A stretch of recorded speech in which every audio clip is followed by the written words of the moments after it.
पुण्यात यंदा विक्रमी गणेश विसर्जन मिरवणुका पार पडल्या. या मिरवणुका जवळपास तसं टोटल जर टाईम काढायला गेला आपण तर जवळपास 37 तास वगैरे या मिरवणुका चालल्या.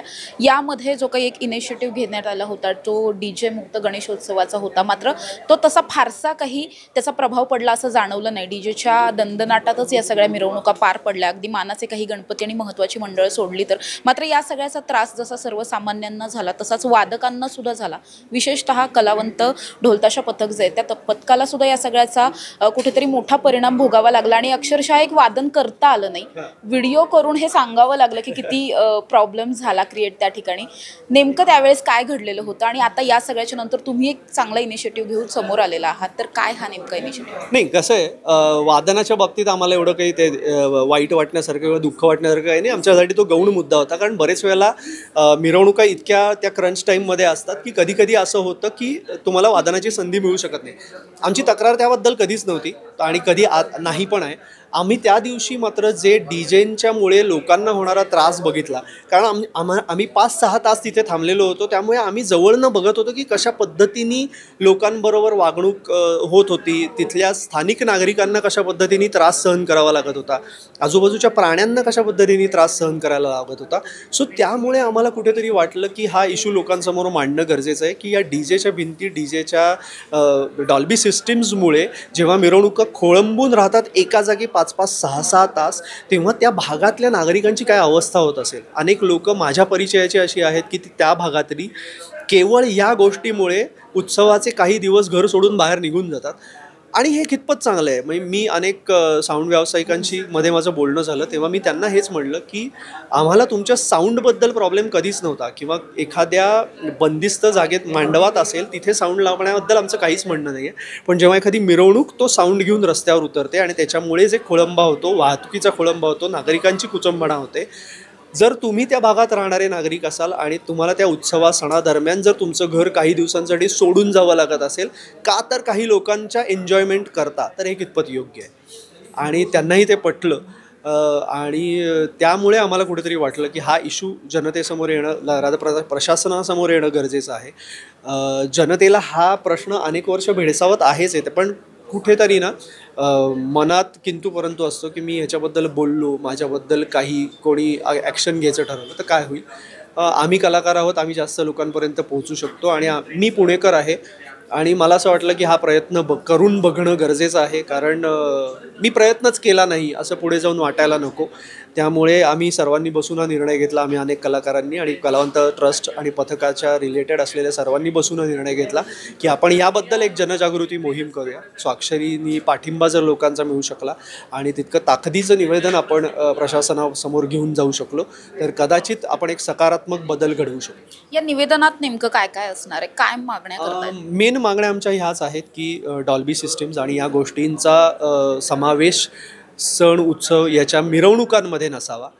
पुन्हा एकदा मी हे सांगू इच्छितो की मांडवांमध्ये जेव्हा एक गणेशोत्सवासाठी आरास केली जाते तिथे काही त्याच्यासाठी सिस्टीम बसवली जाते, त्याबद्दल आमचा आक्षेप नाही. ती त्यांची पर्सनल स्पेस आहे. त्यांनी प्रशासनाकडनं योग्य त्या परवानग्या घेऊन जर तिथे सिस्टीम लावली असेल तर आमचं त्याच्याबद्दल काहीच म्हणणं नाही.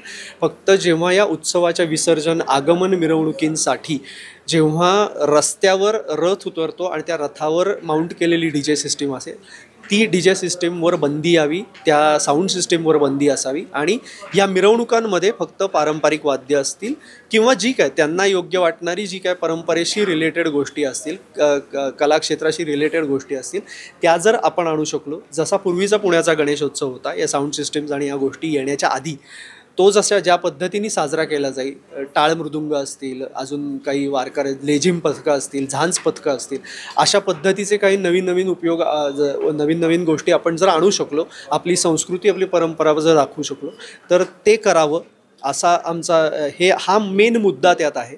आणि जेणेकरून ह्या DJ सिस्टीम्स बॅन झाल्यामुळे अनेक शारीरिक दुष्परिणाम जे लोकांना अनुभवायला मिळतात, प्राण्यांवर होणारे अत्याचार असतील, ध्वनी प्रदूषण याच्याशी रिलेटेड मुद्दे आहेत. सर या सगळ्याच्या नंतर आणखी एक मुद्दा यामध्ये असा महत्त्वाचा वाटतो की जेव्हा जसं तुम्ही आत्ता सांगितलं की एखादा वादक जेव्हा वाजवत असतो त्याला लिमिटेशन्स असतात की तो किती वेळ वाजवू शकतो. या साऊंड सिस्टम पूर्ण 36 तास चालूच होत्या. म्हणजे जरी त्या 12 नंतर काही वेळासाठी बंद होत्या पण तेवढ्या वेळात त्या मिरवणुका थांबवून ठेवलेल्या होत्या. यामुळे आणि या सगळ्याच्या बाबतीत खरं तर तरुणांमध्ये जास्त जनजागृती करणं गरजेचं आहे असं वाटतं, कारण तरुणांची संख्या या डीजेकडे जास्त. अगदी. आणि आता काय झालंय म्हणजे माझे आईवडील डॉक्टर आहेत, त्यामुळे त्यांच्या सर्कलमधल्या लोकांनी अनेक लोकांनी हे सांगितलं की सडनली ENTsकडे खूप रुग्णांच्या रांगा लागायला लागल्यात. सगळे यंगस्टर्स जे त्या मिरवणुकांमध्ये जाऊन नाचतात, त्या DJ सिस्टीम्स पुढे जाऊन नाचतात, त्यांना त्यावेळेला रिअलाईज होत नाही, कारण त्या झोनमध्ये जेव्हा तुम्ही त्या साऊंडमध्ये त्या वातावरणात नाचत असता तेव्हा तुम्हाला त्याचा पत्ता लागत नाही. तिथनं बाहेर पडलात की नंतर रिअलाईज होतं की आपल्याला काहीतरी बिनसलं आहे आपलं, आणि अक्षरशः बहिरेपणा आलेल्या, पार्शल हिअरिंग लॉस, फुल हिअरिंग लॉस अशा अनेक केसेस आलेल्या आहेत. त्याचबरोबर त्या काय होतं, साऊंड सिस्टीम्स बरोबर त्यांना तो शो ऑफही एक करायला लागतो, नुसतं साऊंड सिस्टीम असून उपयोग नाही. सो अनेक लाईटचे विविध प्रकार असतात, त्याच्यात काही अत्यंत हानिकारक लेझर लाईट्स असतात, स्ट्रोब लाईट्स असतात. ते लाईटचे किरण डायरेक्ट डोळ्यात जाऊन अनेकांना त्याच्याही बाबतीत झालेले जी शारीरिक हानी आहे त्याच्यामुळे अनेक रुग्ण आहेत. सो पण ह्या गोष्टी काय होतं, त्या उत्सवाच्या वेळेला कोणाच्याच लक्षात येत नाही, ते झाल्यानंतर हे परिणाम दिसायला लागतात. सो ते यंगस्टर्सना मला वाटतं उलट हे जास्त अपील होईल, कदाचित हे जाणवेल की हे किती भयानक आहे. आणि तुम्ही म्हणलात तसं ॲज यू राईटली सेड की ढोल ताशा वाजवण्यावर शेवटी एक लिमिटेशन आहे. मी अर्धा तास वाजवल्यानंतर मला कंपल्सरी ब्रेक घ्यावाच लागतो, कारण माझा जनरेटर 36 तास नाही चालू शकत. मला कुठेतरी ती विश्रांती गरजेची असते. आणि परत आपण ग्राउंड लेवलला वाजवतो ढोल ताशा वाजवताना. DJच्या सिस्टीम्स, साऊंड सिस्टीम या उभ्या असतात, पर बिल्डिंगच्या वरही जाऊ शकतात, त्यामुळे तो जो साऊंड ट्रॅव्हल होतो आणि ह्याचा साऊंड, याची तुम्ही कंपॅरिझनच नाही करू शकत. परत तुम्ही ढोल ताशाच्या नंबरवर जर रिस्ट्रिक्शन आणलं तर तुम्हाला तेही क्रंच करता येऊ शकतो. सो ते जास्त इझिली कंट्रोलेबल आहे रादर दॅन दिस. सर एक शेवटचा प्रश्न, या सगळ्याच्या नंतर डीजेवरती जशा काही लिमिटेशन्स येणं गरजेचं आहे तशाच पद्धतीने वादकांचं जर पाहिलं तर यंदाच्या वर्षी सुद्धा अनेकांना असे अनुभव आलेत की वादकांकडून अरेरावी दमदाटी असेल. या सगळ्याच्या बाबतीत तुम्ही काय वादकांना आवाहन करू इच्छिता? नाही, याच्या बाबतीत खरं सांगू का, हे ना प्रत्येक पथकाने तो एक डेकोरम पाळणं अत्यंत गरजेचं आहे. कधी कधी भावनेच्या भरात लोक अशी वागतात किंवा त्या मिरवणुकीच्या झोनमध्ये कधी कधी लोक खूप डिस्टर्ब पण असतात, त्यामुळे हे कधी कधी वागलं जातं. वादकांच्या बाबतीतलं जर तुम्ही अजून एक म्हणाल तर असंही अनेक वेळेला अनुभवायला मिळतं की ती जी गर्दी असते ना, ती अक्षरशः ढोलवाल्यांच्या अंगावर पडत असते आणि कुठेतरी ना म्हणजे तुमचा संयम सुटतो, वादकांचा संयम सुटतो. पण हे मला वाटतं आपणही संयम ठेवणं गरजेचं आहे, बघायला येणाऱ्यांनाही संयम ठेवणं गरजेचं आहे आणि पथकातल्या वादकांनी संयम ठेवणं गरजेचं आहे. आम्ही पण आमच्याकडनं दरवेळेला सांगतो की काही झालं, तुम्हाला किती त्रास होत असेल, प्लीज कोणाशी आरेरावी करू नका, कोणाशी भांडू नका, कोणाला ढकलाढकली करू. पण हे प्रसंग दरवर्षी घडतात. आमच्याही बाबतीत आम्ही अनेक लोकांवर त्याच्यासाठी ॲक्शन घेतली आहे की तुझ्याकडनं हे घडलं म्हणून बाबा 2 वर्ष बॅन या पद्धतीत. सो काहीतरी त्याच्यासाठी पर्याय काढावा. पण शेवटी काय, स्वतःवर संयम ठेवणं याच्या पलीकडे आपण नाही काय करू शकतो.